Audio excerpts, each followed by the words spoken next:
Este miércoles 17 de agosto se llevará a cabo el foro Quo Vadis América Latina del Inter-American Institute for Democracy en la Florida.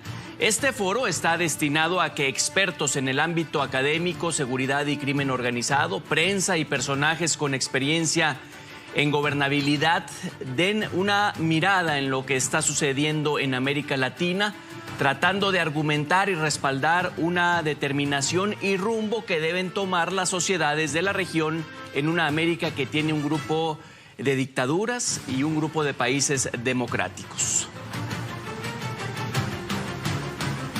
Precisamente es un gusto saludarlo, Carlos Sánchez Berzaín, politólogo, columnista y director del Instituto Interamericano para la Democracia. Bienvenido a NTN 24. Mucho gusto, buenas tardes. Oiga, en la religión, Quo Vadis es ¿a dónde vas? Bueno, el literal y se relaciona de pronto con persecución, quizá miedo. En la política, en este foro, ¿a qué nos debe llevar esas palabras?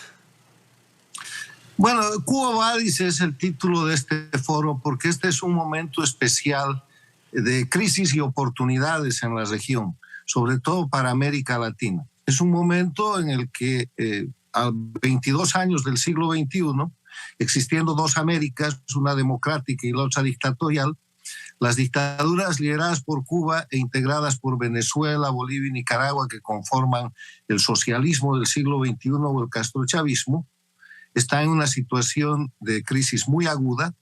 Cuba con una crisis humanitaria y una crisis económica terminal, Venezuela igual, una violación de derechos humanos terrible en Nicaragua, el ejercicio de terrorismo de Estado, Bolivia llegando a los 100 presos políticos, y esa tendencia con la presentación de socialismo del siglo XXI, tratando de expandirse por las Américas, con los gobiernos de Argentina, con Fernández Kirchner y López Obrador, que son gobiernos paradictatoriales al servicio de las dictaduras, y con las presidencias de Boric en Chile, de Castillo en el Perú y de Petro en Colombia.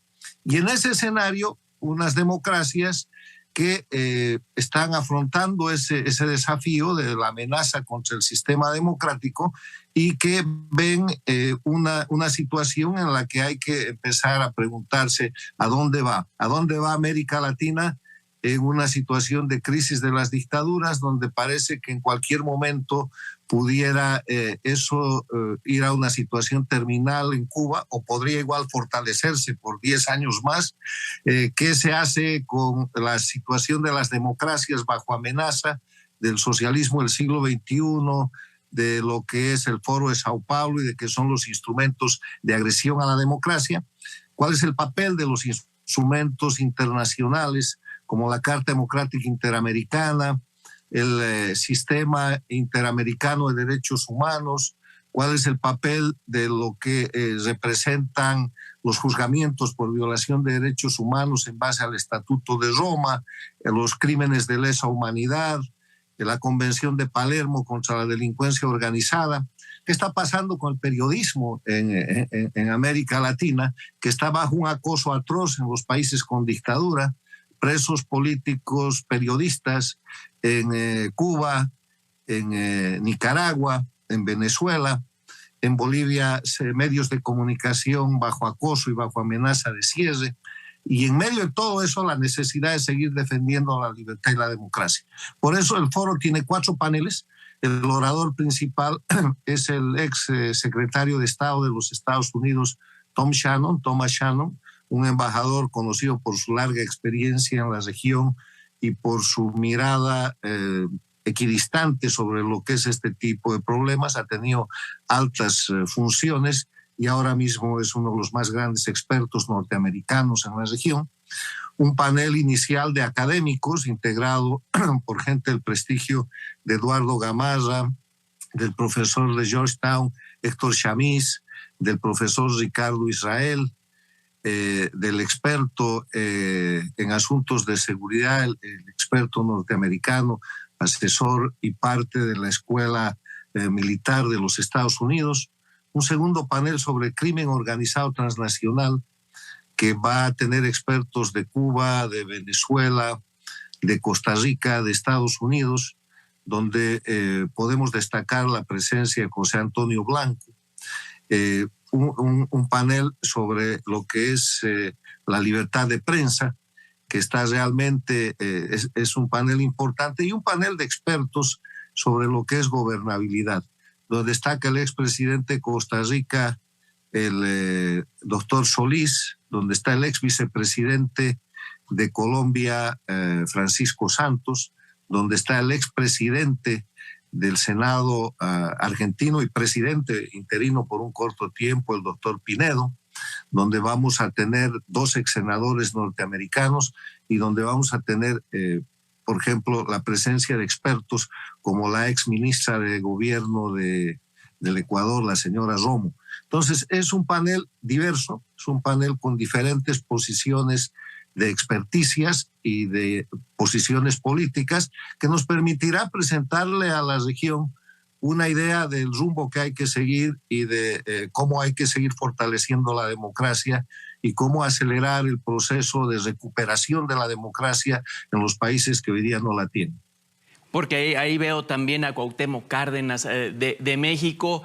¿Por qué es necesario, o sea, por qué el tema de democracias no solo es de los gobiernos, incluye iniciativas privadas, medios de comunicación incluso? ¿Por qué es importante? La democracia es de los pueblos. No se olvide usted que las Américas tiene una posición muy privilegiada porque la Carta Democrática Interamericana, que es un tratado constitutivo y que es ley en todos nuestros países, proclama en su artículo primero que la democracia es un derecho de los pueblos de las Américas, o sea, la democracia es un derecho en las Américas y que los gobiernos tienen la obligación de protegerla y defenderla. Entonces hay 4 países donde visiblemente no hay democracia, hay tiranías, hay dictaduras, Cuba, Venezuela, Bolivia y Nicaragua, donde hay flagrantes violaciones a los derechos humanos con ejercicio diario de crímenes de lesa humanidad y de terrorismo de Estado, y eso no puede pasar intrascendente, no puede ser una cosa a la que se acostumbre la población, ni los líderes, ni las instituciones de las Américas, porque eso representa a su vez una permanente amenaza contra todo el sistema democrático del resto de la región. Y ahí es importante escuchar la opinión de expertos norteamericanos, de la gente que viene de México, que son gente vinculada a diferentes posiciones políticas de gobierno y de oposición, porque aquí no se trata de asumir una posición político-partidista, se trata de tener una visión, de dar un aporte para tener una visión, para fortalecer la democracia en la región y para acelerar el proceso de recuperación de la libertad y la democracia en los países que hoy día están bajo el oprobio dictatorial. Carlos, ¿los mecanismos democráticos aportan a la inclusión, a ser menos desiguales también? Bueno, los mecanismos democráticos son los mecanismos para la libertad. Y yo sé que hay una narrativa y hay una campaña muy grande para decir que la democracia no alcanza, que la democracia no cumple, que la democracia está fallando, y eso no es cierto, porque para saber cuán importante es la democracia simplemente hay que comparar lo que pasa en los países donde no hay democracia.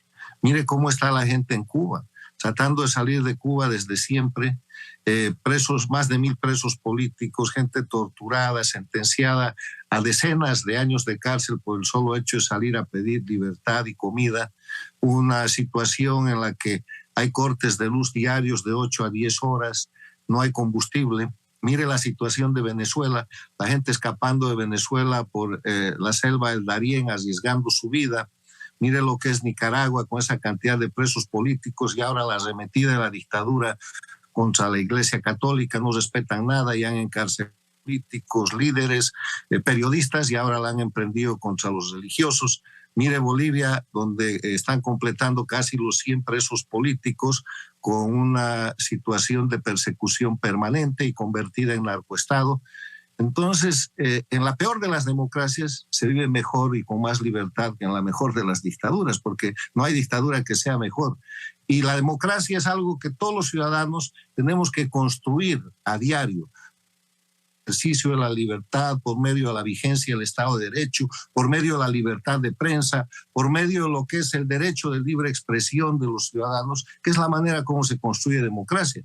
Las sociedades no son perfectas y la democracia no es perfecta, pero en la democracia se puede hablar, se puede pedir, se puede reclamar, se puede votar, se puede cambiar un gobernante, y en la dictadura no. Son regímenes de delincuencia organizada que llegan ahí para permanecer por siempre, porque si pierden el poder saben que lo que les espera es la cárcel o alguna cosa peor.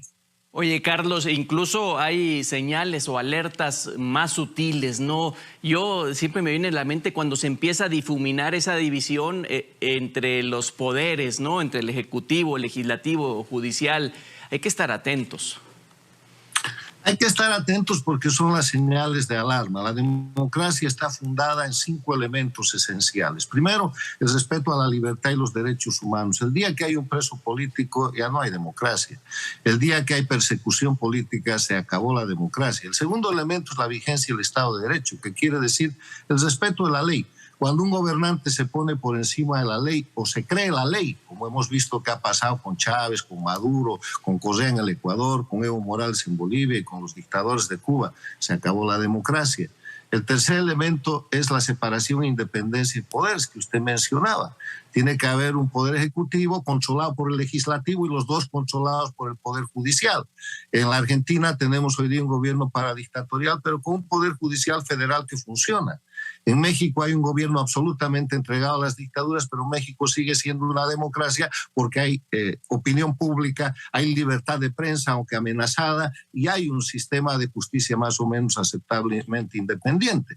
El otro elemento es la libre organización política. Todos estos grupos dictatoriales que han copado Cuba, Bolivia, Venezuela y Nicaragua han ido al sistema de partido único porque la oposición es funcional y está manipulada, amenazada o secuestrada para hacerle el juego al gobierno. Y finalmente el tema de las elecciones libres y limpias, que no existe en dictadura, donde cuando hacen votaciones lo que hacen son simplemente procesos donde el pueblo vota pero no elige. O sea, la democracia tiene una serie de elementos de defensa, pero hay que estar alertas. Es como la salud del cuerpo humano.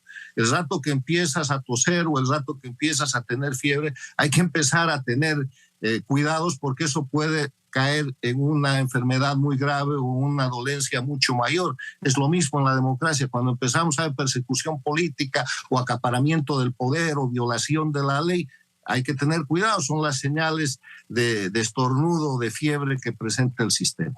Por eso el valor de este tipo de debates como el Foro Quo Vadis. Carlos Sánchez Berzaín, politólogo, muchísimas gracias y estamos atentos al foro en la Florida.